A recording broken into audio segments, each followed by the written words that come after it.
종합중학교 내신 대비 2주차 수업이고요. 통일 국어 나갈 테니까 자습서부터 먼저 확인하고 내용 보시면 되겠습니다.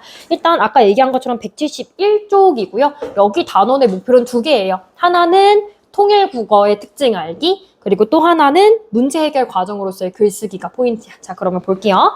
일단 얘는 패드로 조금 수업을 할게요. 그럼 속도가 좀 빨라지거든요. 자, 문제 해결 과정으로서의 쓰기 체크 한번 할게요. 이 단원의 목표는 그냥 쓰는 게 아니에요. 문제 해결 과정으로서의 쓰기라고 얘기를 했으니까 문제가 발생해. 어디 과정에서? 쓰기 과정에서 문제가 있어. 여러 가지 문제가 있는데 그거를 뭐 하는 차원에서 그 문제를 해결하는 차원에서 이 내용을 본다라고 생각하시면 되겠습니다. 그런 의미에서 우리가 보는구나. 그러면 어떤 문제가 있고 걔를 어떤 식으로 해결하는지를 보셔야 돼요. 근데 밑에 이건 무조건 시험에 나옵니다. 별표. 문제를 해결하며 글을 쓰는 과정이 있다라고 해서. 근데 이거는 솔직히 외우는 게 아니야. 그치, 유민아? 처음에 글을 쓰기 전에 무조건 뭘 해야 돼? 계획을 해야 돼. 계획을 한 다음에 뭘 해야 돼? 내용 선정 아니면 주제 선정 혹은 그 단계에서 조금 더 자세히 가면 개요표 작성 이런 것들도 있어요. 그렇죠? 그런 식으로 계획을 먼저 합니다. 그 다음에 내용 선정하기를 조금 다른 말로 하면 내용 생성하기라고도 해요. 내용 생성하기는 자료를 수집하는 단계를 얘기하는 거예요. 자료를 수집했죠? 그 다음에 내용을 뭐 하는 거야? 자료 수집한 걸 다 쓸 수는 없잖아. 그 중에서 선정하는 거야. 사실은 그 다음에. 그치? 선정하고 그 다음에 뭘 쓰면 될까? 글쓰기 시작. 그 사이에 이제 초고 쓰기도 있는 거고, 그치? 그래서 그런 사이에서 초고를 쓰고, 초고는 처음에 쓰는 글이죠? 그 다음에 다 썼어. 그 다음에 꼭 뭐 해야 될까? 다 쓰고 한 번 쓰고 땡이 아니죠. 다시 한번 꼭 뭘 해요? 그치, 고쳐쓰기를 해야 돼. 자, 그러면 그거를 외우면 되는 거예요. 사실 어려운 건 아니죠. 일단 볼게요. 총 5단계가 있습니다. 체크 한번 하도록 하겠습니다. 계획하기가 제일 첫 번째 단계, 1단계. 그 다음에 2번.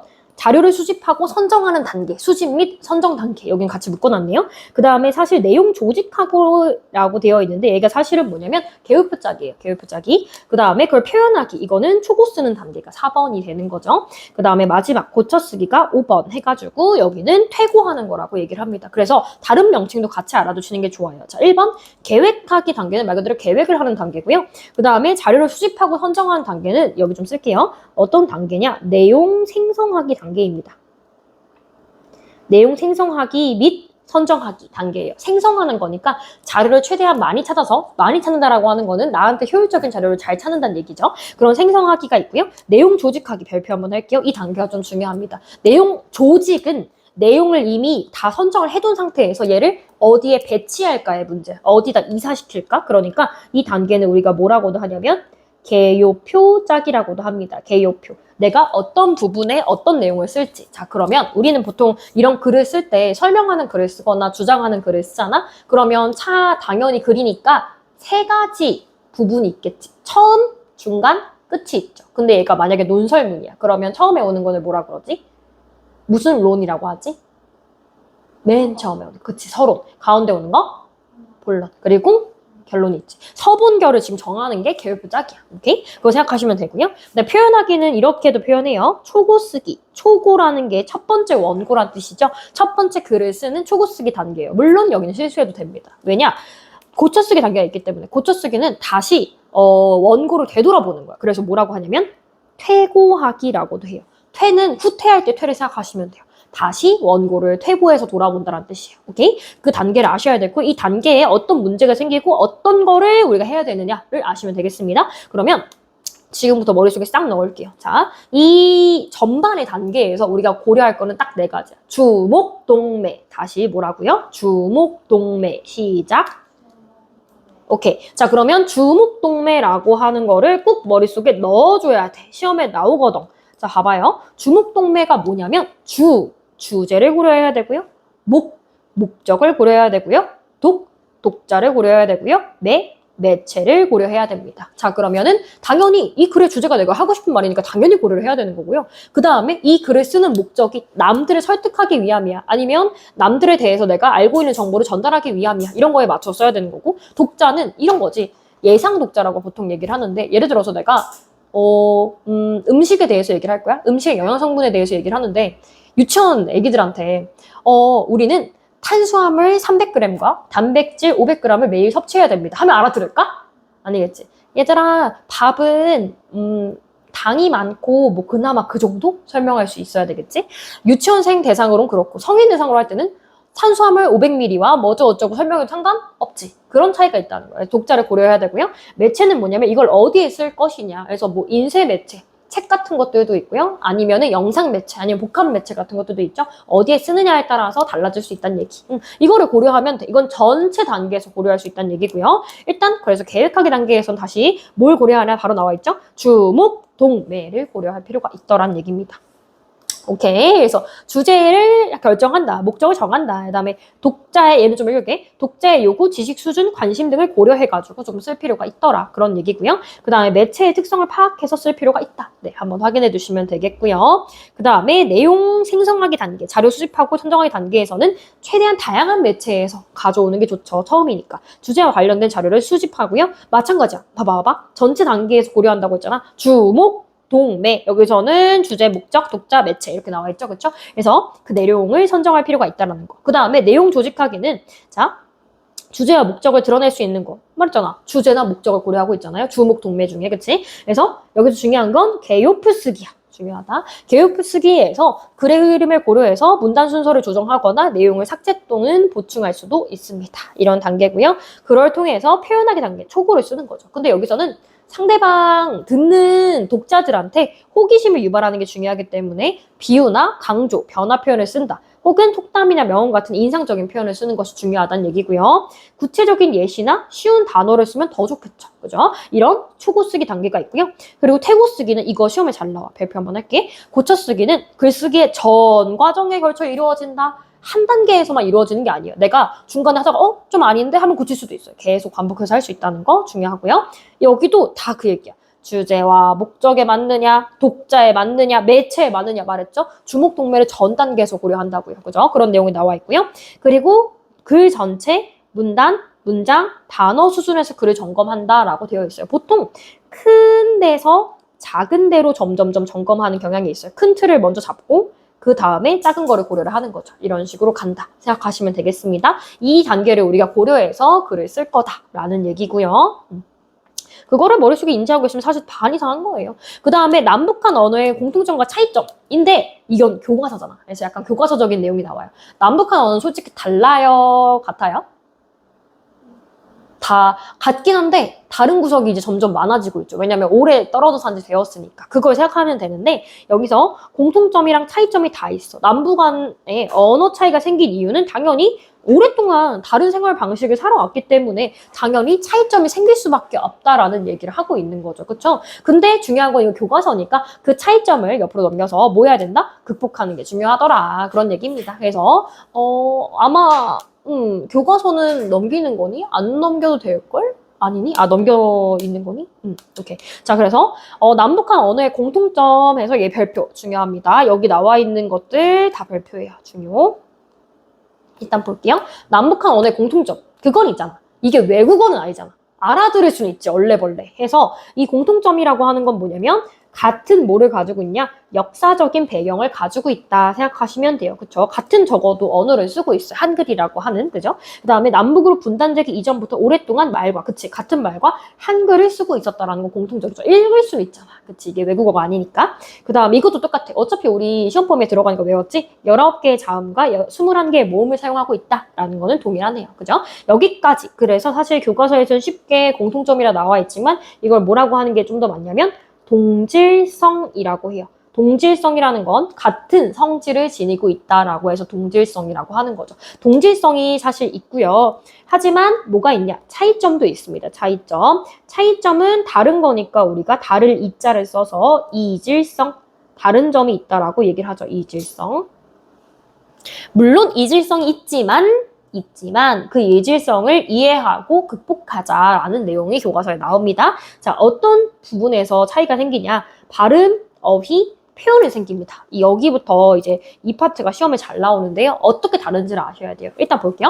발음하고 표기부터 생각을 해보면 북한은 두음 법칙을 따르지만 남한은 두음 법칙을 따르지만 북한은 뭐 하지 않는다? 따르지 않는다라는 거죠. 두음 법칙은 조금 이따 다른 프린트 더 설명할게요. 그 다음에 사이시옷을 쓰지만 북한은 쓰지 않는다라는 거죠. 자, 그럼 바로 예시를 볼게요.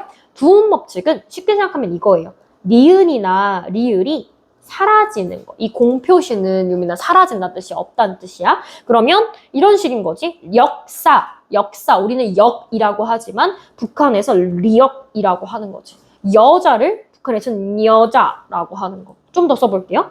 북한에서는 락원이라고 하지만 우리는 뭐라고 할까요? 그렇지. 낙원이라고 하는 것들이 두음 법칙이 적용이 안 되는 북한의 모습을 볼 수 있다라는 거죠. 이런 예시들이 이제 나올 수가 있다는 거죠. 그렇고요. 자, 남한은 사이시옷을 쓴다. 사이시옷은 그러니까 어떤 단어랑 어떤 단어 사이, 여기 있죠? 이 자리에 낑겨 있는 친구들을 사이시옷이라 그래요. 그러면 이 사이시옷은 이런 식으로 생겼어. 나뭇잎, 우리는 나뭇잎으로 발음하지만 북한에서는 나무잎 해가지고 시옷이 없다라는 걸 알 수 있습니다. 시옷이 존재하지 않는다라는 거 X 없다. 이런 특징들이 있더라. 이건 발음과 표기에서의 얘기고요. 그 다음에 어휘에서의 여기예요. 어휘는 뭐냐면 두 가지가 있어. 하나, 형태가 똑같은데 의미가 다른 경우. 또 하나는 형태는 다른데 의미는 같은 경우가 있어. 자, 그럼 봐봐요. 자, 동일한 대상을 다른 어휘로 표현하는 경우가 있어. 봐봐요. 화장실과 위생실이 같은 말이야. 그죠? 가르치다와 배워주다가 같은 말이야. 그럼 이 경우에는 형태가 다른 걸까? 의미가 다른 걸까? 그렇지. 형태가 다른 거야. 하지만 의미는 같은 게 되는 거야. 하지만 이런 경우도 있어. 형태나 발음이 같은 단어라도 의미가 다를 수도 있어. 수갑. 북한에도 수갑이 있어. 우리한테 수갑이라고 하면 어떤 의미가 있어, 좀? 범죄자를 잡기 위한 도구지. 근데 북한에서는 그냥 장갑이야. 장갑이면 수갑이야. 그리고 우리한테는 이거 너의 소행이지. 이렇게 얘기하면 네 잘못이지. 이런 부정의 뉘앙스가 있어. 이건 남한에서의 얘기인데 북한에서는 소행이라고 하면 이거 이렇게 깨끗하게 교실을 유지한 사람 이거 너의 소행이니? 이러면 칭찬이 되는 거야. 긍정의 이미지가 있어요. 그래서 이런 특징이 있고요. 남한은 외래어를 많이 써. 북한은 근데 외래어를 어떻게 쓰냐? 순화해서 쓰는 양상이 좀 있습니다. 예를 들어서 우리는 그냥 콜라면 탄산음료라고 하거나 아니면 그냥 콜라라고 하잖아. 근데 북한에서 그 콜라 써져 있는 거 보면은 탄산 단물 막 이런 식으로 되어 있단 말이야. 그런 식으로 조금 바꾸는 걸 하더라. 그래서 뭐 이 예시들은 좀 외워주시면 좋은데 리시브를 갖다가 뭐 북한에서는 받아치기, 우리가 서브라고 하는 거를 쳐넣기, 쳐서 이렇게 넣는 걸 서브라고 하는 거잖아, 그렇지? 그래서 그런 것들이 있더라라는 거고요. 북한 사람이랑 남한 사람이랑 비교를 했을 때 우리는 좀 돌려 얘기해요. 완곡하고 우회적인 표현을 쓰면 북한은 되게 직설적이에요. 그냥 내리 꽂아. 그래서 북한 사람은 직접적인 표현을 쓰더라라고 하는 특징이 있습니다. 그런 생각을 해두시면 되겠고요. 제가 막 쭉 얘기를 했는데 어차피 뒤에서 표를 보면서 정리를 따로 할 거예요. 알겠죠? 자, 그런 내용이고요. 이거는 이제 교과서적인 얘기니까 이해를 하시면 되는데 통일시대 국어를 대하는 방법과 태도 어떻게 하면 되냐? 차이점을 이해하자.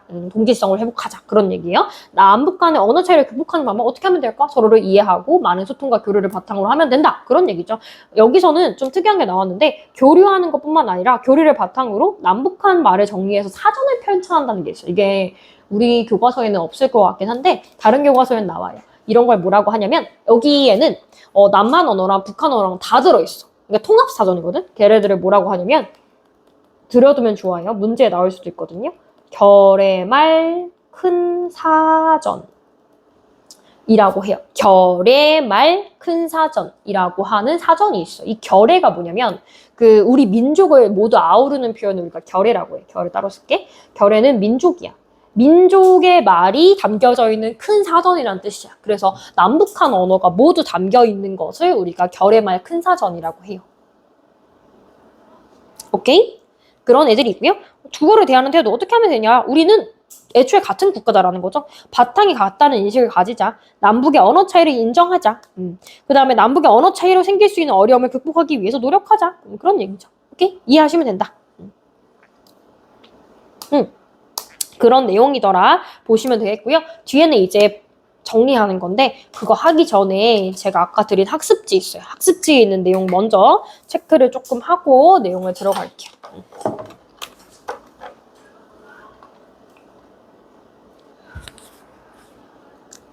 자, 보시면은 일단 이거는 뭐부터 하는 게 좋을까? 잠깐만. 그래도 얘부터 하는 게 좋겠지? 아까 스테이플러 찝어져 있는 프린트 있어요.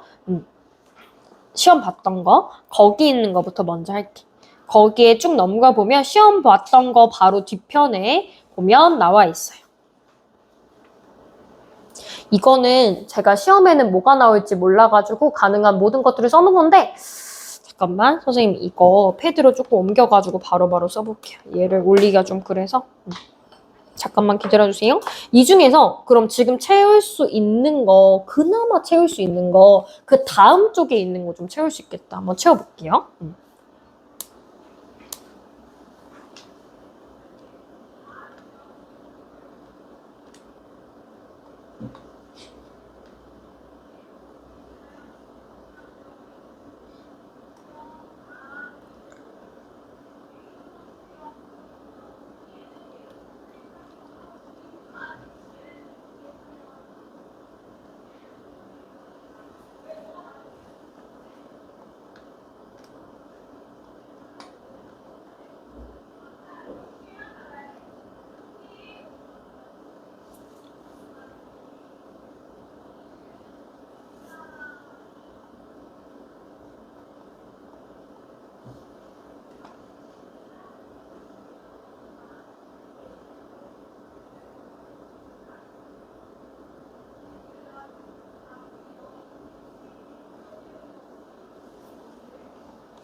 정확하게 렉이 걸려서 컴퓨터가 안 되네.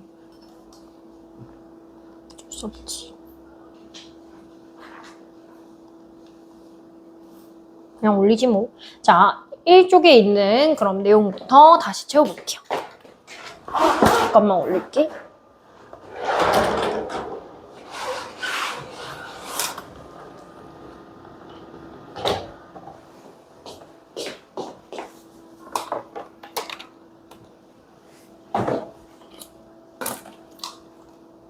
그래서 보시면 앞에 있었던 내용을 선생님이 그냥 말로 조금 정리해 본 거예요. 왜냐면 좀 외워주시라고. 일단은 남북한 언어의 동질성하고 이질성에 대해서 이야기를 했습니다. 동질성이라고 하는 거는 같다라는 의미를 가진다고 아까 얘기했죠?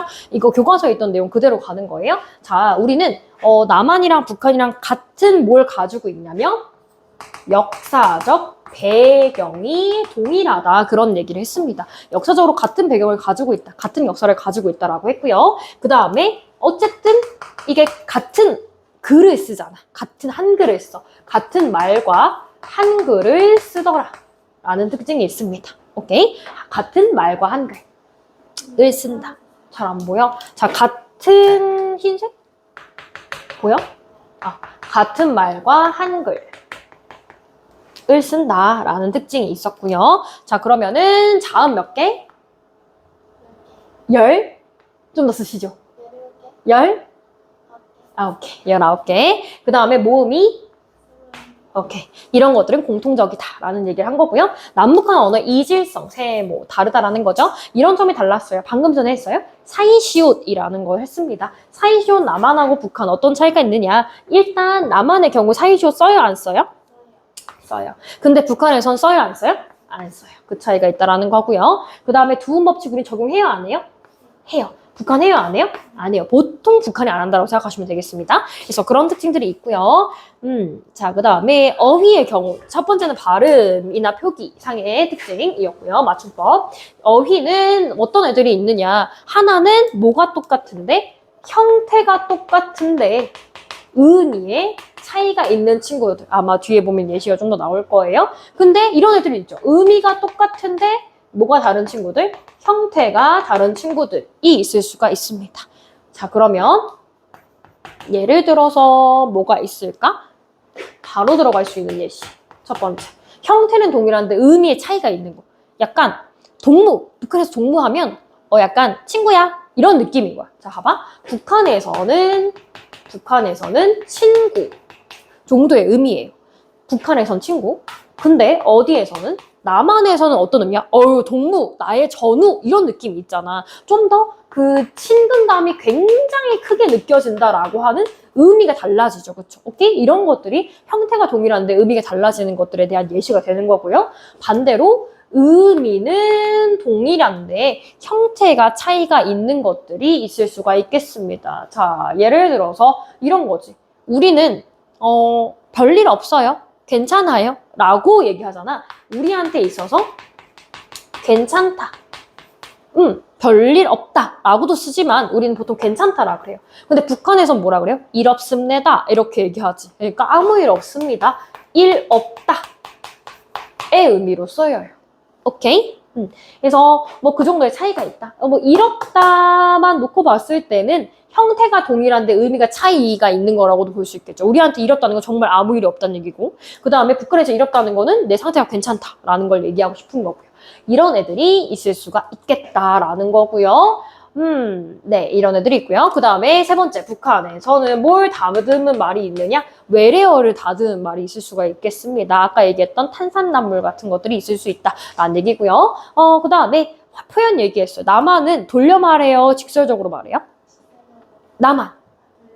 돌려 말하는 거죠. 그래서 완곡한 표현을 쓴다라고 얘기를 했고요.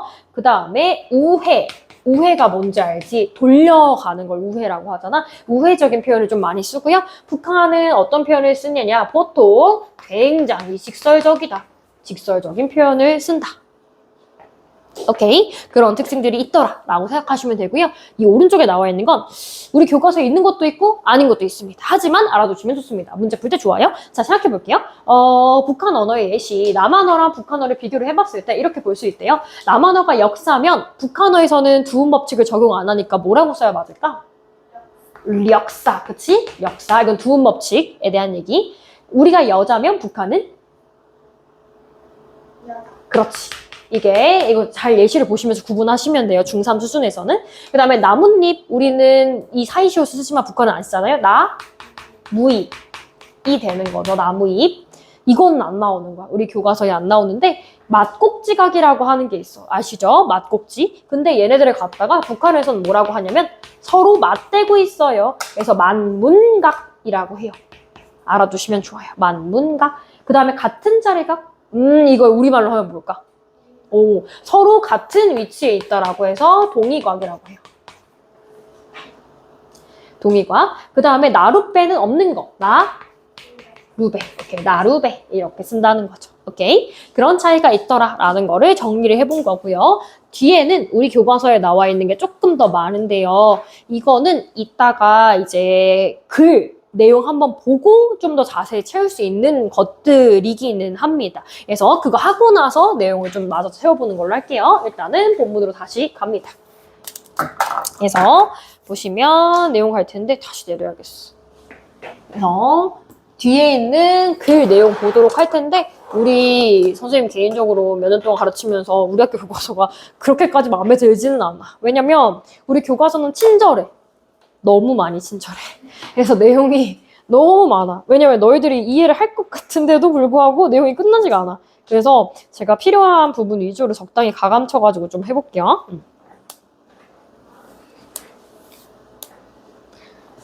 자, 봅시다. 자, 선생님이 체크하는 것 위주로 좀 따라오시면 되겠고요. 네. 봅시다. 일단 우리가 지금 글 쓰는 단계니까요. 내용을 한번 볼게요. 다음 쪽에 언니 다음 쪽 174쪽. 자, 174쪽의 내용 보다 보면 채울 수 있는 부분이 나올 거예요. 자, 일단은 첫 번째 무슨 단계다? 글쓰기 단계에서 계획하기 단계라고 했습니다. 계획하기 단계 이 정도만 써볼게요. 선생님 지금 최대한 필기를 많이 해둔 상태인데 다 안 해도 괜찮아요. 선생님 하라는 것만 하시면 돼요.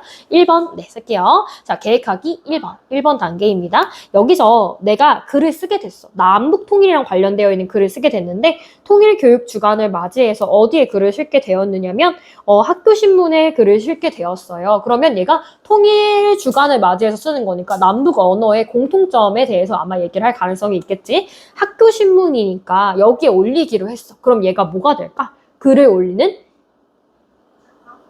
작가는 하은이고 하은이가 작가가 돼서 어디에 올린 거야? 학교 신문에 올렸지. 그럼 얘는 뭘까? 하은이의 글을 전달해 줄 수 있는 연결 대상. 독자했고 아까 뭐 고려한다고 했지? 네 가지? 주? 목? 독? 그치. 매가 있지. 얘는 뭐야? 매체야. 봐봐. 매체가 어디야? 학교 신문에 쓰기로 한 거야. 쓸게요. 매체. 이런 것들 체크해 두시고요. 아, 이게 매체구나. 여기다가 쓰는 거구나. 네, 생각하시면 됩니다. 겁나 말이 많아. 근데 자, 계획하기 단계에서는 다 안 읽을게. 여기 있는 거, 옆에 있는 사이드는 중요하니까 별표만 한번 할게. 앞에서 다 했던 내용이에요. 주목 동매를 고려하자. 이 말이거든요. 그러면 얘가 어떤 문제가 있는지를 좀 생각을 해볼게요. 블라블라 막 말풍선으로 얘기하고 있는데 통일 시대를 살아갈 우리라 주제를 잡기가 힘들어. 자, 그러면 딱 한 번만 쓸게요. 지금 계획하기 단계에서의 계획하기 단계에서의 문제점 첫 번째. 어떠한 문제점이 있었느냐. 자, 주제를 잡기가 힘들어 라는 거야. 그래서 어떤 문제가 있냐? 주제 선정에 어려움이 있었어. 주제 선정에 어려움. 그런 문제가 있었어. 근데 그걸 어떻게 해결하는지를 보시면 돼요. 자, 그래서 문제 1번에 대한 해결 방안. 어떻게 하기로 했냐? 주제 선정이 어려워? 그러면 통일신뢰랑 관련된 글감의 목록을 먼저 떠올려 보래야. 그러니까 뭘 떠올려 보기? 목록 떠올리기. 글감, 목록. 사실 안 써도 괜찮습니다. 이해만 하면 돼요. 그래서 북한 관련 프로그램과 통일 관련 기사를 찾아보았지 라고 했어요. 그래서 자기가 생각한 것들을 더욱더 구체화하고 있습니다. 옆에 보면 이제 그렇게 나와 있는데 글감을 구체화하는 그런 모습이죠. 다시 한번 쓰면 글감을 구체화한다. 한마디로 뭐냐면 머리 쓰고 추상적으로 어떻게 하지 하는 거를 좀 잘 보이게 구체적인 걸로 만드는 게 해결 방안인 거죠. 오케이? 그런 내용이에요. 자, 그러면 봐봐. 여기서 이 사람이 이 글을 읽고 이제 남북 통일 언어에 대해 생각을 하는 거야. 봐봐요. 아재에게 살이 쪘다고 하는데 왜 화는 냅니까? 이렇게 얘기했잖아요. 궁금증을 유발하는 제목을 제시하고 있어요. 냅니까라는 걸 통해서 힌트로 알 수 있겠지만 북한어의 말투입니다. 그러면 우리가 들었을 때는 아저씨한테 살이 쪘다라고 욕한 거잖아요. 근데 이게 나쁜 의도가 아니라는 거예요. 남북한 언어의 차이점에 대해서 얘기하는 거겠네요. 일단 중요한 거 위주로 좀 읽어볼게요. 자, 그는 실생활에서 서로 다른 단어의 뜻과 문화 차이로 당황했던 적이 손에 꼽을 수 없을 정도로 많다. 이게 뭐냐면 세터민이라고 하죠. 북한에서 남한으로 이주해 온 사람들이 얘기하는 거야. 이 사람이 이런 어려움이 있었대. 단어가 너무너무 어려웠대. 자, 그러면은 뭐가 어렵냐? 문제점. 첫 번째, 남북한의 언어 차이. 외래어가 불편하다라고 했어요. 그러면 첫 번째, 얘는 좀 쓸게요. 외래어의 사용의 차이가 있다. 그러니까 이 말은 뭐냐면 누가 더 외래어를 많이 쓴다는 얘기예요? 그치. 그래서 이런 애들이 있었고 그 다음에 두 번째, 같은 말이라도 남북에서 쓰이는 뜻이 달라서 오해를 받기도 했다라고 했어. 그러면은 같은 말이야. 즉 뭐는 똑같은데 형태는 똑같은데 그 의미가 차이가 있다라는 경우도 있었을 거고 이런 내용들. 그 다음에 예를 들어서 이거는 좀 외워두시는 게 좋아요. 자, 오랜만에 본 여성에게 북한 아니라 남한에서 아재 살이 쪘다 마치 속옷을 입은 것 같다 이러면 여기잖아. 우리는 살쪘다는 얘기잖아. 그지? 그리고 심지어 아재라고 했잖아. 여성한테 아재라고 했으니까 엥? 싶은 거지. 근데 남한에서 살이 쪘다는 것은 좋은 의미로 받아들여진다. 다시 봐봐. 살이 쪘다만 체크해볼게. 살이 쪘다는 북한에서는 긍정이지. 근데 남한에서는 뭐야? 부정이지, 욕이지. 그리고 뭐가 있냐? 남한에선 부정이고 북한에서는 긍정이야. 아재는 어떤 의미냐? 남한에서 아재는 진짜 뭐야? 아저씨야. 근데 북한에서 얘기하는 아재는 뭐야? 아가씨. 완전 다르죠? 그럼 이 경우에는 형태가 동일한데 뭐가 다른 경우? 의미가 다른 경우가 되는 거야. 그지? 그렇구나. 북한에서는 아가씨 호칭이라는 것이다. 그리고 또 이런 거는 공통점이야. 보면은 19개의 자음과 21개의 모음을 사용하고 있다는 건 똑같다는 거야. 그러면 똑같은 점도 있는데 우리가 오랜 시간 동안 이제 차이를 두고 살면서 거기서 오는 뭐가 생겼다? 차별점이 생길 수밖에 없었다라는 얘기죠. 오랜 세월 동안 다른 사회의 체제, 생활 방식을 가지다 보니까 그렇게 됐다라는 얘기고요. 서로 다른 생활상을 반영한 새로운 단어가 양쪽에서 끊임없이 생성이 되고 외래어 유입과 한글 파괴 현상까지 더해지면서 더욱더 어려워지고 있구나. 그래서 통일 주간에 쓰기에는 딱 걸맞은 기사의 내용인 거죠. 아, 남북한의 언어 차이가 심해지고 있구나. 우리가 통일을 위해서라도 남북한의 언어 통일을 위해서 노력해야 되겠구나. 그런 얘기가 되는 거겠죠. 그래서 남북의 언어 차이로 생길 수 있는 어려움을 어떻게 극복할까? 어려움을 어떻게 해결할 수 있을까에 대한 얘기야. 이게 바로 이 글의 주제가 되는 거죠. 쓸게요. 아까 매체는 학교 신문에 올리기로 했고요. 주제는 남북한의 언어 차이 극복하기가 되는 거죠. 오케이? 자, 그래서 이런 계획하기 단계가 있다. 보시면 되고요. 자, 그래서 지금 여기 나와 있는 거 체크 조금 해볼게요. 지금 좀 간단하게 해볼게. 학교 신문이 매체라는 거 앞에 썼으니까 안 쓸게요. 자, 예상 독자는 중학생이다. 그러면은 중학생이 뭐가 되는 거야? 독자. 예상 독자가 되는 거죠. 주목 동매 중에서 지금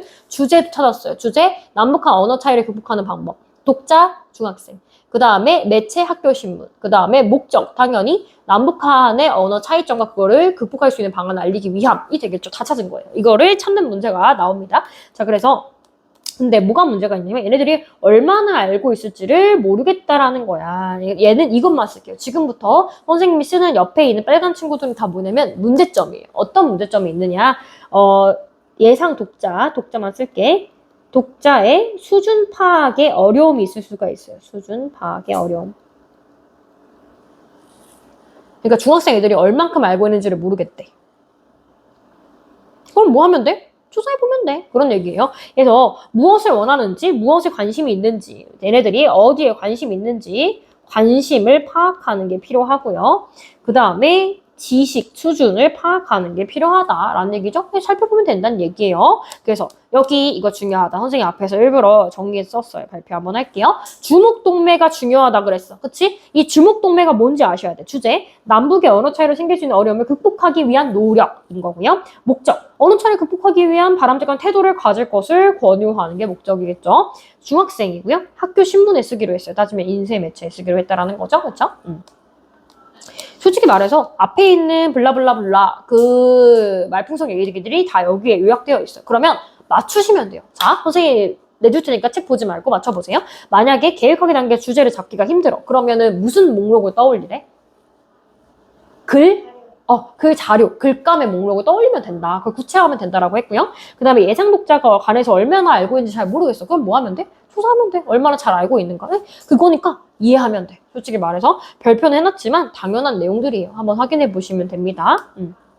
이거 밑에는 더 생각해 보자니까 내가 이 교과까지는 솔직히 할 필요는 없는 것 같아. 그래서 우리 교과서가 되게 자세하다는 거예요. 그래서 이건 참조를 해주시면 되겠습니다. 알겠죠? 지금 계획하기 단계 1번 했어요. 그 다음에 2번 단계 자료를 수집하고 선정하기 단계가 있습니다. 마찬가지예요. 자, 오른쪽에 있는 거 발표 한번 할게요.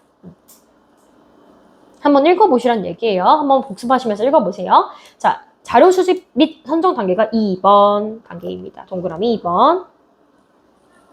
쓰시면 되고요. 자, 이 2번 단계에서 얘네들이 어떤 문제가 있느냐, 어떤 자료를 찾아야 될까? 여기서 다 문제점이야. 지금 자료 수집 및 선정하기 단계에서의 문제점이지. 무슨 문제가 있냐? 얘만 쓸게요. 자료 선정에 어려움이 있을 수가 있습니다. 어떤 자료를 그럼 우리가 조사를 해야 될까? 자료 선정에 어려움이 있을 수가 있죠. 그러면 어떻게 해결하면 되냐? 주제랑 연관된 거를 자료 조사하면 되는 거 아니야? 그치? 그래서 관련한 색깔 바꿔 쓸게요. 관련한 주제를 정리하면 된다. 네? 내용을 정리하면 된다. 라는 얘기고요. 자, 그 다음에 다양한 매체에서 자료를 수집하면 된다. 두 번째, 다양한 매체를 활용하면 되더라. 거기서 다양한 매체까지만 쓸게요. 다양한 매체를 활용하면 되더라. 오케이? 그럼 돼요. 자, 그래서 여기 있는 내용들이 이제 알고 있는 내용이랑 알고 싶은 내용인데 한번 읽어보시면 되고요. 남북의 언어가 어떻게 다른지, 무엇이 문제인지 어떻게 극복할지를 알고 싶대요. 오케이? 생각하시면 되고요. 자, 그리고 똑같아. 글쓰기에 많은 자료를 수집하는 건 좋은데 거기 중에서 나한테 선정을 해야 돼. 어떤 게 좋을지. 그래서 말했어. 앞에서 했던 거니까 안 쓸게요. 다 뭐냐면 이 과정에서 뭘 고려해야 된다? 주목, 독, 매를 고려해야 된다는 얘기야. 오케이? 그런 얘기예요. 주목, 독매를 고려하자. 그럼 시험 문제 잘 나오는 게 뭐냐면 얘가 자료를 겁나 많이 조사했단 말이야. 이 중에서 쓰는 자료가 있고 안 쓰는 자료가 있어. 그거를 편별을 하시면 되거든요. 여기 있는 밑에 있는 건 별표 크게. 자, 뒤에 있는 것들도 이제 별표인데 판단하면 돼요. 자료 1번 설문조사 자료입니다. 얘가 쓰이는지 안 쓰이는지 생각해보세요. 남북한의 언어인식. 그러면 일반인의 75.8%는 북한어를 다른 지역의 방언이라고 생각한다. 그러면 북한 말이 우리말이라는 뜻이야? 다른 나라 말이라는 뜻이야? 다른 말이야? 다른 지역의 방언이라고 생각한대. 그러면 우리말 중에 하나인데 조금 다른 정도라고 생각하는 거야. 다른 말의 방언이, 다른 지역의 방언이라고 했으니까. 그러면 사람들이 적어도 뭘 가지고 있네? 동질성을 가지고 있어. 그러니까 공통점을 좀 가지고 있다. 그러니까 좀 바뀔 여지가 있어. 차이가 있더라도 극복할 수 있는 수준이 되는 거야. 그래서 그러면은 이걸 어디에 쓰면 좋을까? 우리가 남북한 언어가 원래 공통되어 있다라고 하는 서론 부분에 쓰면 좋을 것 같아. 이런 식으로 판단하시면 돼요. 그러면 활용해야 되겠어. O 표시할게요. O 표시. 들어간다는 얘기예요. 잘 나와요. 어떤 게 들어가고 안 들어가는지 그럼 뒤에 볼게요. 얘는 안 들어갈 수 있는 애들이 있겠네. 자, 그럼 봐봐. 책 자료인데 봐봐요. 유물론적 언어관을 바탕으로 해서 성립된 북한의 언어 정책은 조선어 처자법을 중심으로 한 독자적인 어문 규범을 제정하고 문화어 사업을 전개하였다. 그게 무슨 말이냐면 북한에서는 북한의 말을 정돈한 문화어 사업이 있다라는 거야. 근데 여기까지 사람들이 알기에는 조금 너무 어려워. 왜냐면 중학생을 대상으로 한다라고 했잖아. 유물론적이라는 말을 알겠어? 잘 모르잖아. 그치? 그러니까 얘는 쓰지 않는다라는 얘기죠. X 표시. 판단하시면 되겠습니다. 그런 내용이다. 그래서 보통 뭐가 나오냐면 안 쓰는 애들이 시험에 나와요. 안 쓰는 애들. 네, 확인해 주시면 되겠고요. 그 다음에 발음 및 표기 차이를 예시로 들어주면 좋겠죠. 두음 법칙, 사이시옷 아까 얘기했으니까 간단하게 한번 볼게요. 선생님 볼게요. 북한에서 사이시옷 써? 안 써? 안 쓰죠. 북한에서 두음법칙 써? 안 써? 안 쓰죠? 그 얘기예요. 네, 그래서 이거는 예시로 들기 참 좋겠다. 남북한의 차이에 대해서 얘기하기 좋겠다. 동그라미. 쓰시고요.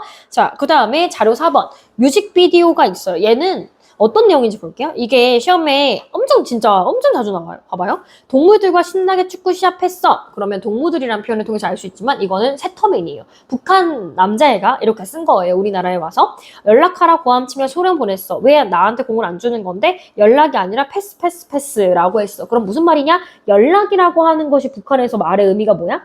패스인 거야. 그러니까 패스라고 우리는 쓰니까 연락이라고 하면 뭔 연락이야 해서 못 알아듣는다는 얘기지. 그러니까 이 패스가 북한어 그 다음에 미안해. 북한이 연락 그 다음에 남한이 패스다 라는 걸 알 수 있어.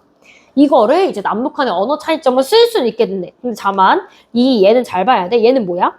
뮤직비디오야. 근데 우리가 지금 어디에 올리기로 했어? 학교 신문에 올리기로 했어. 신문에 동영상을 치를 순 없잖아. 그런 한계는 있겠죠. 그쵸? 그건 확인해 두시면 필요가 있다는 얘기고요.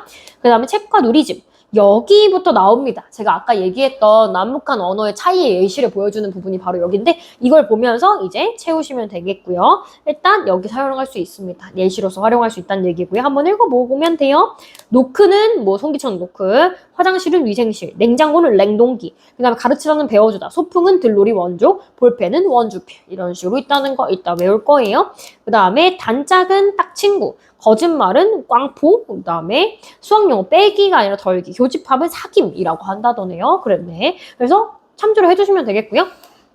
앞에서 나왔던 것도 있고 아닌 것도 있어요. 남북한의 언어 중에서 앞에서 했던 거니까 그냥 복습할게요. 선생님 봐봐. 수갑이 북한에서는 어떤 의미야? 그냥 장갑이야. 그 다음에 무슨 소행이라고 하면? 긍정적인 거. 여기서 하나만 더 하면 돼. 질만 보시면 돼요. 너 이게 무슨 장난질이야? 우리는 욕이잖아. 질이라고 하면. 너 이게 무슨 수작질이야? 막 이렇게 얘기하지. 근데 이 북한에서는 질이라고 하면 좋은 의미야. 마찬가지로 봐봐. 여기서 우리는 남한에서는 질이 직업이나 직책에 비하하는 뜻을 더하는 전미사지만 북한에서는 비하하는 뜻이 없는 긍정적인 의미로 사용된다. 그런 내용이라고 확인해 주시면 되겠습니다. 알겠죠? 네. 그런 내용이니까 쓸만하겠네요. 그 다음에 이거는 자 신문 기사인데 어떤 내용의 신문 기사냐? 사람들이 우리나라 사람들이 남한 사람으로서 북한 사람을 배려하기 위해서 원래는 여기 봐봐요. 리시브, 서브, 라켓 이런 외래어를 갖다가 순화하는 작업을 한다는 거예요. 받아치기, 쳐넣기, 판때기 이것도 제가 뒤에 넣어놨어요. 그런 내용들을 이제 쓸 수 있다. 이게 극복 방안이 되겠죠. 남북한이 서로 이해하는 모습을 보이자라는 거죠. 그래서 이것도 쓸 수 있는 자료다라고 판단하시면 되고요. 자, 남북한의 언어 이게 뭐냐면 아까 얘기했던 남북한의 언어 차이야. 남한은 말 어떻게 돌려서 직설적으로. 남한은 돌려서. 근데 북한은 직설적이다. 그런 얘기예요. 그래서 다르다는 걸 언급할 수 있다? 다 쓰이네. 그럼 이것만 기억하면 되겠네. 앞에 있는 책 있지. 유물론적 어쩌고 했던 건 너무 어려우니까 안 쓰인다라는 거. 그 다음에 또 앞에 무슨 얘기 했냐면 뮤직비디오는 내용은 좋은데 뮤직비디오 자체를 글에 넣을 수는 없다라는 거 기억해 두시면 되겠네요. 네, 그런 내용이니까요. 확인해 두시면 되겠고요. 자, 남북한 언어 차이 양상 별표만 하고 넘어갈게요. 앞에 있는 건 똑같은 내용인데 다시 한번 읽어본 거예요. 알겠죠? 네, 178쪽에 오른쪽에 별표하시고 넘기겠습니다. 그래서 선정한 자료가 이렇게 된대요. 다음 쪽에 보면 별표 이거 굉장히 시험에 잘 나오고요. 너네 선배가 이거 냈는데 시험 문제 한번 틀린 적 있어요. 자, 남북한의 언어 의식에 대한 자료를 뭘 쓸까? 이건 한번 확인해 보면 돼요. 알겠죠? 어떤 자료를 쓰는지 한번 확인해 보세요. 이거 보고 이해하시면 되니까요. 네. 그래서 얘가 앞에서 겪은 문제가 뭐가 있었냐? 자, 이것도 맞춰볼게요. 어떤 자료를 찾아야 되는지 모르겠어. 뭐를 고려해야 돼? 주, 네 가지 뭐 도려야 된다고? 주, 목, 오케이. 머릿속에 이 하나만 넣고 가셔도 어느 정도 가져가는 거예요. 그 다음에 글쓰기에 필요한 자료를 어떻게 선정하지? 그래, 주목, 동매 엄청 많이 나와. 그치? 중요한 얘기예요. 그 다음에 부딪힐 수 있는 문제가 더 있을 수 있다. 네, 참조해 두시면 되겠죠. 네, 보시면 되겠고요. 선생님 이렇게 넘어가도 한 번씩은 읽어봐야 돼. 선지에 나오니까. 자, 내용 조직하기. 자, 그래서 묘 짜는 거냐, 개요표 짜는 거예요. 이게 3번입니다. 3번. 개요표를 만들어 보는 거다. 그러면 개요표를 만들어야 되는 이유 중에 하나가 자료 수집했어. 그 다음에 이제 이거를 어떻게 어디에 넣어야 될지를 생각을 해야 된다는 거야. 그래서 어떤 문제가 있느냐. 내용 구성에 좀 쓸게요. 내용 구성에 어려움이 있을 수가 있어요. 어디에다가 어떤 내용을 넣어야 될지라고 하는 내용 구성에 어려움이 생길 수가 있습니다. 그러면 그 어려움이 있을 때 어떻게 해야 되느냐. 자, 일단 우리가 쓰려는 글의 주제가 뭐에 대한 얘기였어? 남북한의 언어 차이를 뭐하는 방법? 합치려고 노력하는, 극복하는 방안이라 그랬지. 그러면 당연히 극복하는 방안이면 뭐가 주제가 돼야 돼? 해결? 방안이 주제가 돼야 되지. 그럼 마찬가지야. 여기서도 그런 방식을 쓰면 되겠다는 얘기야. 봐봐요. 전체적으로 문제, 해결의 구조를 쓰면 되겠다. 어떤 문제? 남북한에 이런 언어 차이적인 문제가 있어. 하지만 우리나라는 원래 남북은 같은 나라였으니까 이거를 극복할 수 있으면 좋겠어. 라는 통일 주관에 맞는 그런 내용의 글을 쓰게 되는 거잖아요. 그죠? 그래서 구조에 맞는 거를 이제 쓸 수 있다라는 거고요. 그리고 아까 얘기했던 것처럼 어떻게 배열하면 될까? 배열의 어려움에 대한 얘기고요. 이렇게 할 수 있어. 문단 순서를 조정하거나 필요 없는 내용을 여기서 뺄 수도 있는 거죠. 그죠? 그래서 보면 개요표 중요하다. 개요표 이런 거 중요해요. 별표.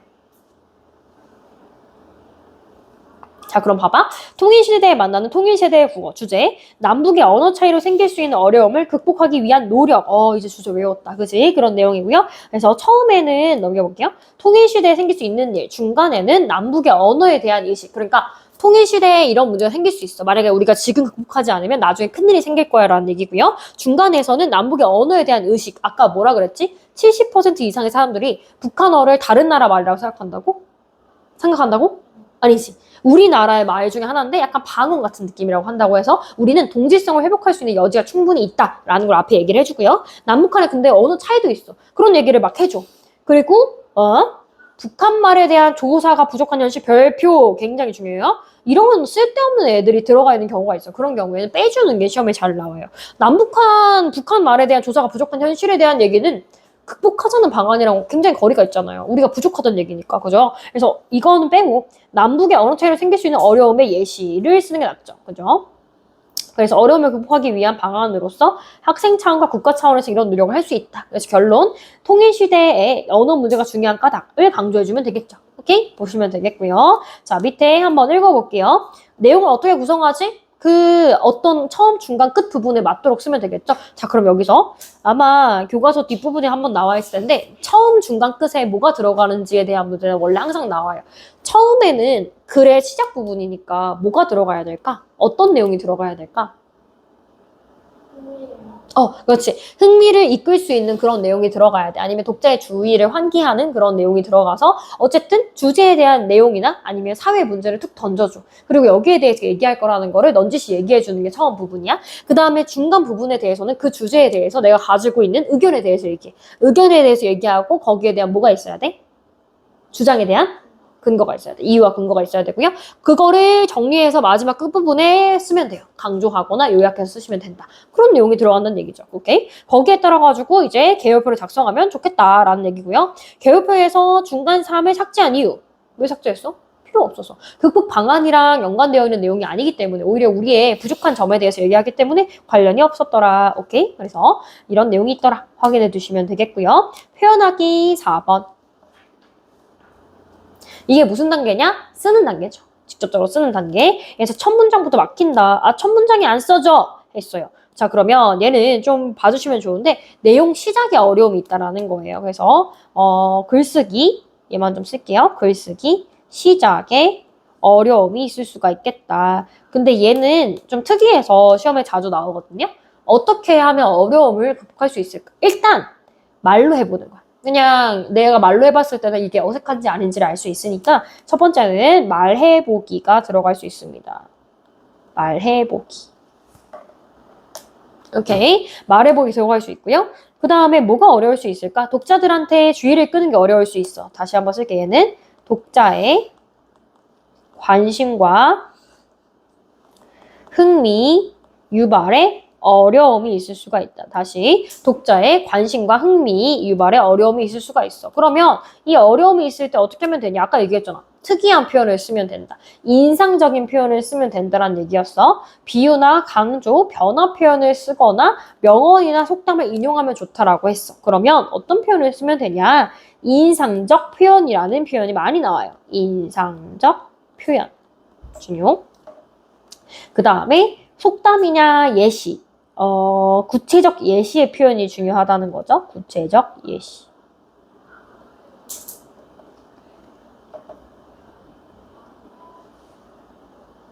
네, 그런 내용들이 들어간다는 거 확인해 보시면 되고요. 자, 지금부터 뭐 하는 거냐? 표현하기니까 뭘 써야 돼? 초고를 써야 돼. 처음 시작하는데. 자, 그럼 봐봐. 여기서 고칠 부분이 보일 거예요. 처음이라서 그걸 중심으로 해서 좀 이해하시면 돼요. 자, 통일시대에 만나는 통일시대의 세대의 국어라고 했어요. 그러면 우리가 통일할 수 있는 국어를 써야 된다는 얘기네요. 처음 부분 시작이네요. 남북의 언어가 다르면 문제가 클 것이다. 그러면 뒤에서 고치겠지만 어떤 문제가 큰지 예시를 들어두면 좋겠죠. 자, 통일시대를 대비하기 위해서 남북의 언어 차이로 생길 수 있는 어려움을 알아보고 뭐하자? 해결 방안을 생각해보자 라고 하는 것이 주제가 되겠습니다. 그래서 중간 부분에 남북 언어의식 설문조사 결과에 따르면 미리 한번 쓸게요. 설문조사를 쓰고 있습니다. 쓰면 설문조사. 자, 설문조사를 써서 뭐를 높여줄까? 조사를 쓴다라는 건 어쨌든 객관적인 정보를 제공한다라는 거니까 뭐가 높아질까? 설득력. 아니면 말은 여러 가지가 들어갈 수 있어요. 신뢰성. 아니면 타당성에 대해서 얘기할 수밖에 없다. 신뢰와 타당성이 높아지더라. 그런 얘기죠. 네. 얘는 좀 써두시고요. 자, 그래서 거기에 따르면 우리 국문의 4분의 3 말했잖아. 75%면 4분의 3 정도 되는 거잖아. 그치? 그러니까 그런 다른 지역의 방언이라고 생각한다. 동질성을 가지고 있다는 거지. 하지만 북한말은 다른 말의 다른 지역의 방언보다 어렵게 느껴진다. 왜냐하면 오랫동안 다른 사회 체제와 생활 방식을 거치면서 남북의 언어가 서로 다른 모습으로 변해왔기 때문이다 라고 했어요. 자, 그러면 이게 이 사람이 문제 삼은 점이야. 분명히 우리는 같은 언어를 쓰고 있었는데 같은 언어의 차이점 발생할 가능성이 더 뭐했다? 클 대자야. 커졌다는 얘기야. 그치? 그러니까 이거를 극복하기 위해서 노력해야 된다라는 뜻이야. 그럼 어떻게 극복할까? 뒤에 일단 이런 차이가 있다는 걸 보여줘. 발음 및 표기에서 두음 법칙 쓴다 안 쓴다 차이, 어휘에서 일상 용어에서 화장실과 뭐 위생실, 가르치다와 배워주다, 소행의 의미 차이, 그리고 표현에서는 남한 사람은 완곡하고 우회적이다. 북한 사람은 직접적인 표현을 사용한다. 그런 얘기죠. 그래서 이러한 차이 때문에 통일이 되면 남북 사람들의 의사소통에 문제가 생길 수가 있다. 사람들이 제대로 의사소통하지 못하는 상태로 통일이 되는 것은 물과 기름이 섞인 것과 같은 것이다. 그럼 섞여 안 섞여? 안 섞인다는 얘기지. 그러니까 비유적인 표현, 따지면 것과 같다. 관용적인 표현, 비유적 기법을 쓰고 있다라는 거죠. 비유적 기법이라고 해볼게요. 비유적 기법을 써서 어떤 효과를 주고 있느냐? 인상적인 표현을 통해서 독자한테 주의를 남기고 있다라는 거죠.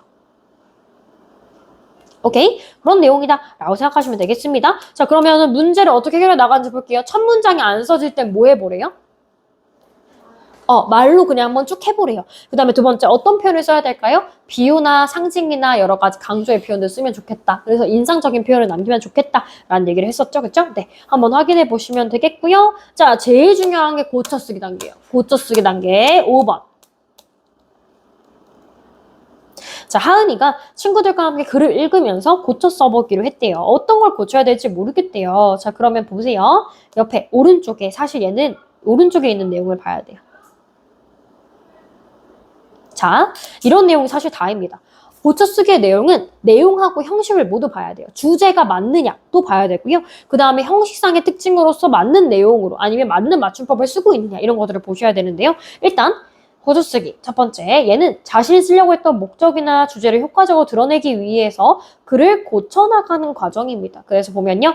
글이 계획에 맞게 쓰였는지를 검토해서 불필요한 내용은 삭제하고 보충할 수도 있고요. 바로잡을 수도 있어요.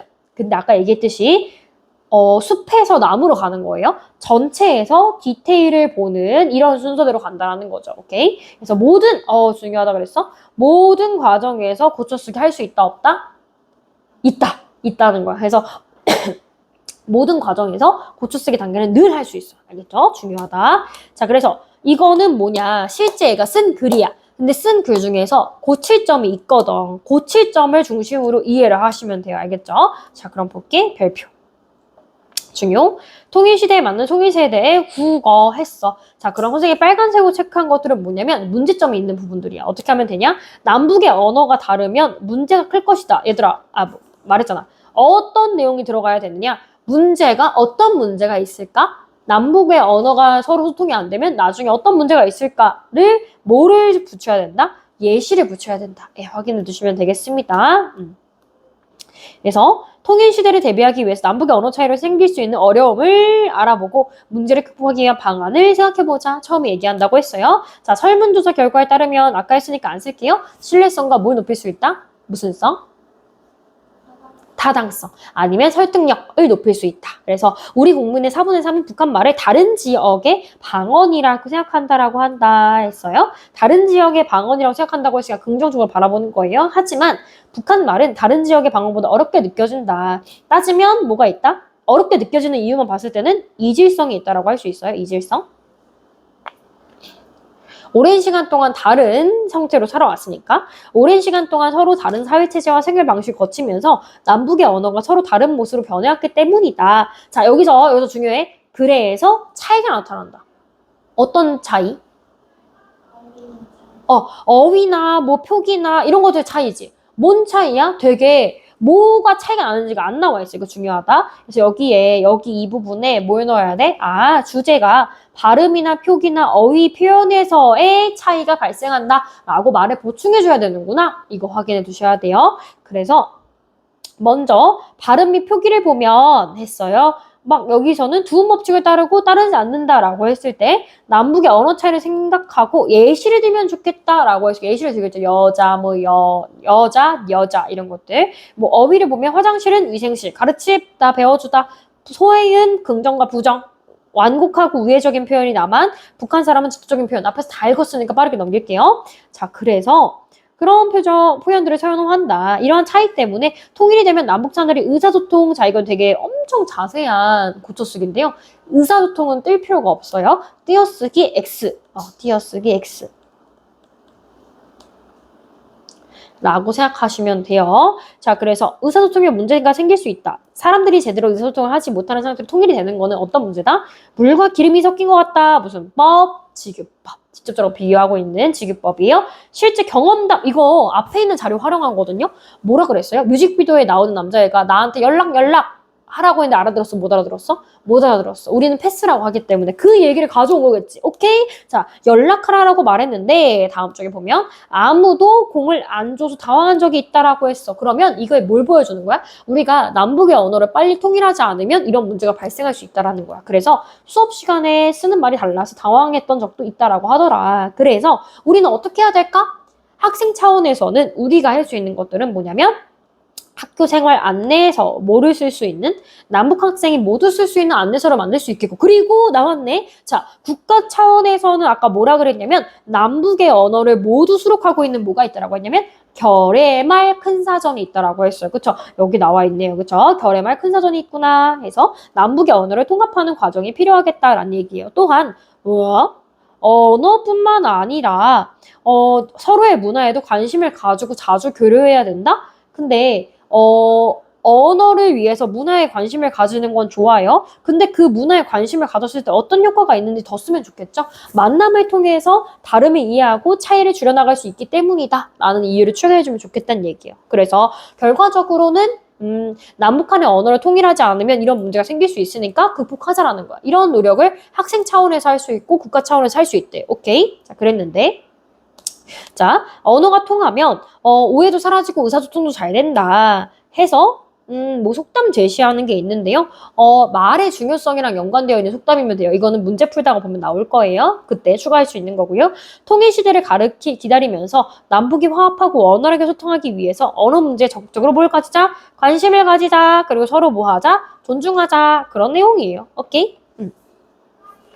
그래서 그런 내용이 촉으로 쓰고 그 다음에 뭐도 할 수 있냐? 고쳐 쓰기도 할 수 있다라는 단계인 거죠. 그래서 문제를 어떻게 해결할까? 내 글을 무엇을 어떻게 고쳐야 될지 모르겠어. 친구들의 의견을 받아보거나 아니면은 주목동매를 고려하면 되겠다라는 얘기예요. 이해되죠? 그래서 지금 되게 제가 간단간단하게 하려고 했어요. 그래서 그런 내용으로 우리가 지금 뭘 쓰려고 했냐? 통일 시대에 남북 간의 언어 차이를 극복하기 위한 방안으로서 뭐를 가져올 수 있다? 이런 식의 글을 써볼 수가 있다라는 걸 문제 해결의 과정의 글쓰기로서 주목동매를 고려해가지고 쓴 거예요. 오케이? 자, 그럼 그런 내용 하나 보시고요. 그 다음에 통일시대의 언어에서 어떤 특징들이 있냐라는 걸 보시면 되겠습니다. 다시 그걸 정리한 게 뭐냐? 이거예요. 그러면 우리가 남북한 통일 언어를 쓰기 위해서 어떤 노력을 해야 될까? 서로를 이해하려고 해야 된다. 교류하려고 해야 된다. 소통하려고 해야 된다. 그런 내용이에요. 다시 보면 서로의 언어 차이를 인정하고 관심을 가지는 자세가 필요하다는 얘기군요. 남북이 서로 대화하고 소통하려는 열린 마음을 가질 필요가 있더라.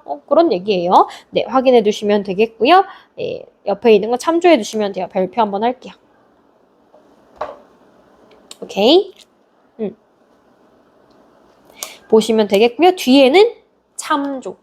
여기 있는 거는 이제 내가 직접 써보는 거야. 써보는 단계니까 네, 참조해 주시면 되겠습니다. 알겠죠? 네, 그런 내용이고요. 여기 있는 걸 좀 빠르게 끝냈어요. 그래서 여기서는 문제를 많이 풀어오면서 내용을 머릿속에 정리하는 게 좀 더 중요한 단계예요. 알겠죠? 자, 그러면 다 했으니까 앞에 있었던 거 채울 수 있어요. 우리 채우다 만 거 있죠? 학습지에. 다 할 수 있어, 이제.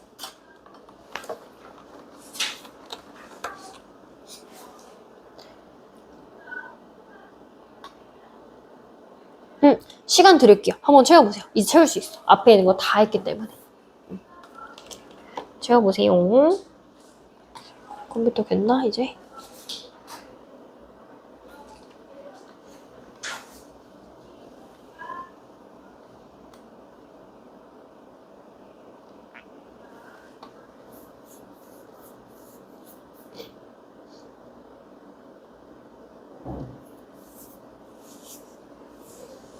안 됐네.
응?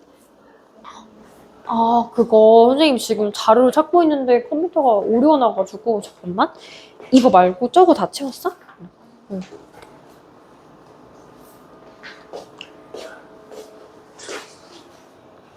응. 여기 있는 거, 다 채웠네? 응, 선생님 한번 볼게요. 응. 아, 고쳐야 돼? 응. 몇 개 고칠 게 보인다. 책 보면서 한번 고쳐보세요. 응.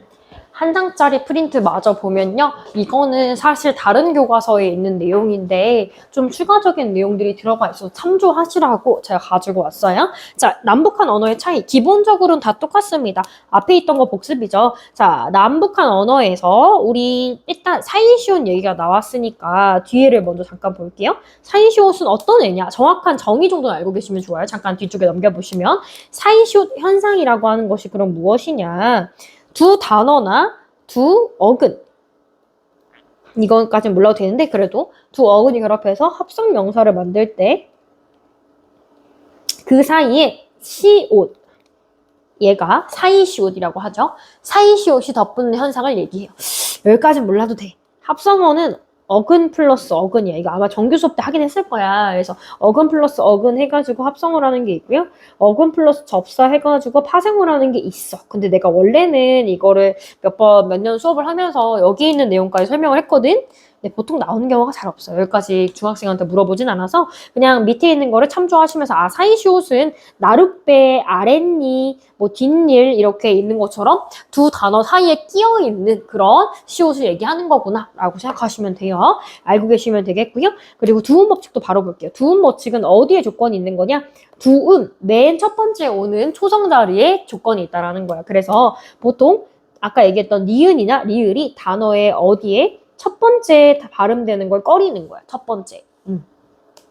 그래서 얘는 예시를 많이 아는 게 중요한데요. 자, 여자가 되는 거, 양심이 양심이 되는 거, 그 다음에 락원이 낙원이 되는 거 같은 예시들이 있어요. 예시를 알아두시면 되고요.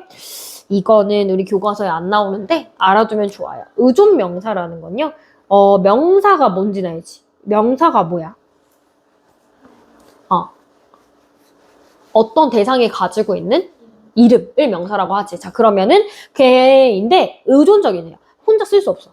의미가 의존적이어서 어디에 꾸미는 혹은 다른 말 아래에 붙어서 의존해서 쓰이는 명사를 우리가 의존명사라고 해요. 그래서 여기에 의존명사의 예시는 겉분 대개 이런 애들이 있어요. 예를 들어서 나는 것이다. 뭐 할 건데? 앞에 수식어가 필요한 친구들. 나는 따름이야. 뭐 할 따름인데? 이렇게 물어보는 친구들 있잖아요. 이런 애들을 의존명사라고 해요. 자, 그러면 봐봐. 이 얘기를 왜 했냐면 앞에 이것 때문이야. 다시 볼게요. 사이시오 두음 법칙 의존명사라고 하는 것이 있어요. 자, 일단 볼게요. 남한에서 사이시오 적용해야 안 해? 해요. 북한에서 해요 안 해요? 안 해요. 그죠? OX. 네. 나룻배. 우리는 나룻배라는 거죠. 그 다음에 두음 법칙 남한에서 적용해요 안 해요? 해요. 자, 그 다음에 북한에서 해요 안 해요? 안 해요. 리용. 자, 이것도 있어요. 의존명사는 기본적으로 띄었어야 돼. 우리는 건널 것이다야, 건널 것이다야. 띄어쓰기가 있죠. 얘가 것이 의존명사이기 때문에 띄어쓰기를 하는 거예요. 근데 얘의 경우에는 의존명사를 띄어쓰기까지 써야 돼. 띄어쓰기를 우리는 해. 근데 북한은 띄어쓰기 안 해도 돼. 오케이? 여기까지 알고 있으면 좋아요. 네, 확인해 두시면 되겠고요. 자, 그런 애들이 있고요. 밑에 있는 거는 정말 추가적인 거야. 이건 진짜 혹시 몰라서. 북한에서는 북한에 방언이 있어요. 북한도 함경도 막 이렇게 해가지고 지역이 있잖아요. 그죠? 거기에도 방언이라는 게 있습니다. 그 방언을 우리한테는 표준어라고 하는데요. 북한에서는 표준어를 문화어라고 해요. 그래서 북한의 방언이 문화어로 지정되어 있는 경우가 있어요. 이게 무슨 말이냐? 우리나라로 치면 이런 거야. 그 알아? 부추에 지역별 다른 이름이 있는 거 알지? 부추를 다른 지역 방언으로 알고 있는 말 있어? 정구지 이런 거 있잖아. 아니면 솔이라고도 하지. 자, 봐봐. 이런 애들을 생각하면 돼. 그런 방언인 정구지나 솔 같은 애가 표준어가 된 거야. 그럼 부추는 이제부터 무조건 다 정구지야? 이렇게 하기로 한 단어들이 있다는 거야. 북한에도. 방언인데 표준어로 지정된 거야. 표준어가 문어야. 그래서 봐봐. 계산이 이게 뭐냐면 거위. 그 다음에 망돌부터 할까요? 망돌은 맷돌이에요. 맷돌이라고 하는 거를 망돌이라는 방언으로 사실 쓰기로 했다. 이 방언이 표준어가 된 경우야. 이해돼? 그리고 이거는 우리 상표명이기도 하다? 우리나라 브랜드 있잖아. 그 치킨 브랜드 중에 뭐 있는 거 알아요? 가마치 통닭 있는 거 알아요? 통닭집이거든요? 가마치가 뭘까요? 가마솥이란 뜻이야. 그럼 가마치 통닭은 가마솥에서 튀긴 통닭이란 뜻이 되는 거야. 거기서 나온 거야. 그래서 가마솥이야, 가마솥. 가마솥. 그 다음에 앞에서 얘기했던 거야. 봐봐. 동무, 세포, 바쁘다. 라는 단어가 앞에 있잖아. 걔네들은 북한에서 똑같이 쓰이지. 하지만 의미가 갖다 달라? 다르지. 동무는 그냥 친구야. 세포는 우리는 이제 몸을 구성하는 세포로 얘기하는 거라면 얘네들은 반동세포 분자 막 이런 식으로 쓴다고. 알겠지? 그런 느낌? 근데 바쁘다. 우린 정말 비지하다. 정말 눈코 뜰 새 없이 바쁘다의 의미라면 여기서는 바쁘다가 참고로 북한 말로서는 무슨 의미냐면 힘들다라는 뜻이에요. 바쁘다라는 게 힘들다예요.